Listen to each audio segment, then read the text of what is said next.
Tonight, how one group continued the fight against Site C this weekend. Also tonight, how City Council is handling a vicious dog incident in Dawson Creek. And in sports, Derek Lightfoot has some Peace Region hockey action.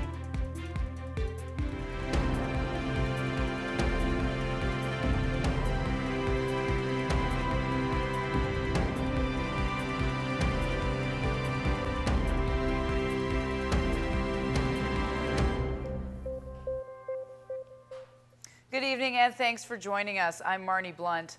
Dawson Creek City Council is once again dealing with the issue of vicious dogs in the community. During today's City Council meeting, Canada Post workers presented to Council about a problem pit bull in the city.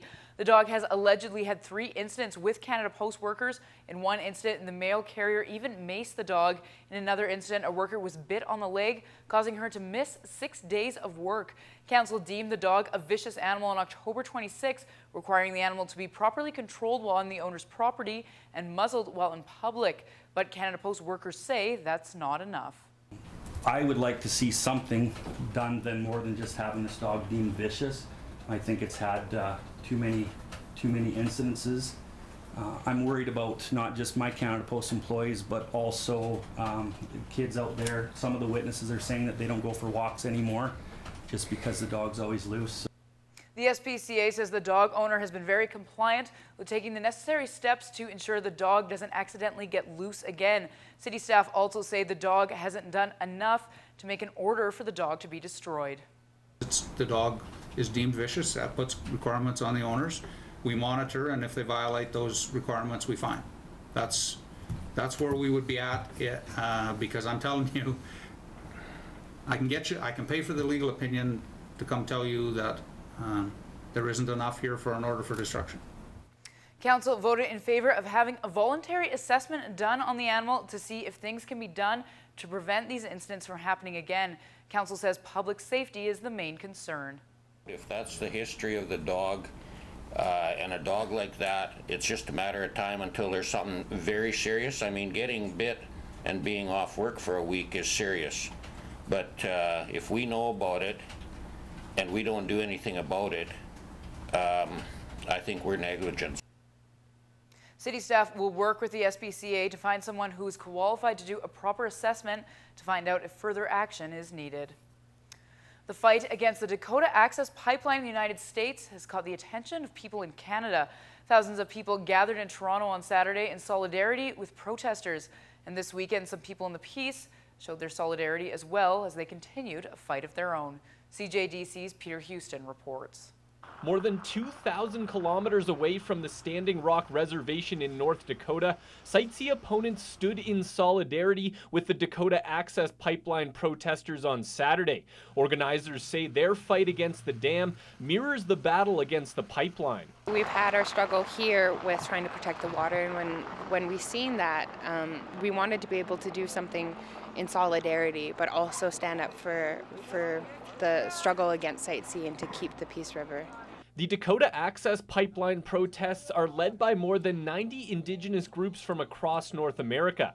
In the Peace, a number of First Nations are fighting Site C. On Saturday, they held a special pipe ceremony where cameras were not allowed. I think it was really powerful because, you know, as people drove in and out, we prayed for them. We prayed for the workers as well, and for the people that are sitting in offices, as well as, you know, the water and the land and the animals and the other individuals that have been struggling and suffering from, you know, the impacts of Site C and what it could be. Site C opponents say the dam doesn't reflect the values of people up here in the north, and they have a message for the Premier in the upcoming provincial election. Good luck in the next election, Christy. We matter. All of us here in the northeast of BC matter. Our decisions need to be based from us here and not from people who's from Ottawa or Vancouver or Victoria. BC Hydro has already cleared a number of legal hurdles from Site C's opponents. Most recently, BC Supreme Court dismissed the West Moberly and Prophet River First Nations call for a judicial review. But the two First Nations still have an outstanding case in federal court, and protesters say they are not giving up. You know, us standing together out here as well is just showing that we still have hope and we're still willing to fight for what we believe in and to stand up to projects like Site C that don't make sense. Opponents of the dam say it is never too late to stop the project. Peter Houston, CJDC-TV News, Fort St. John. The City of Fort St. John is inviting residents to a meeting with their Emergency Social Services volunteer team tomorrow. The team would be in charge of setting up a response to an emergency situation such as the wildfires that tore through the region last spring. The city is mandated to have a team in place, but in recent years they've had no one to lead it. ESS was prevalent in Fort St. John a number of years ago, but some of the key players have moved on or are not helping out with ESS anymore, so it sort of died off a little. And you need that leadership to get it going. The city is holding meetings the second Tuesday of each month in the Pomeroy Sports Center. They encourage anyone with questions about how the service works to come down and find out more, even if they're not interested in joining the team. This Tuesday, we're going to go over structure for a reception center. Then we're going to give a scenario of this is a situation. This is how many ESS volunteers we have. This is how many people we're expecting to evacuate. The meeting gets underway at 6 and a dinner will be provided. The Fort St. John Women's Resource Society will be getting a big donation from an unexpected place.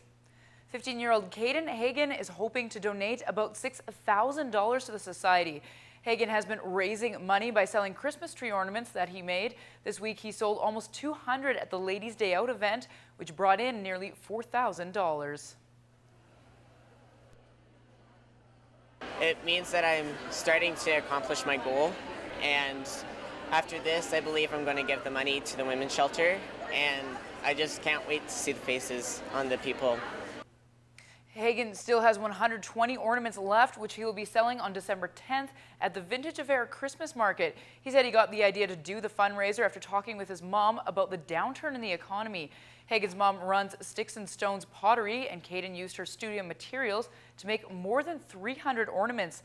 Caden said when he told people about what he was doing, they were pretty impressed. They're like, wow. They're just blown away. I think they're pretty amazed. Hagen plans to drop off his donation at the Women's Resource Center on December 12th. Well, we're going to take a quick break right now, but first here's what's happening where you live in tonight's community events.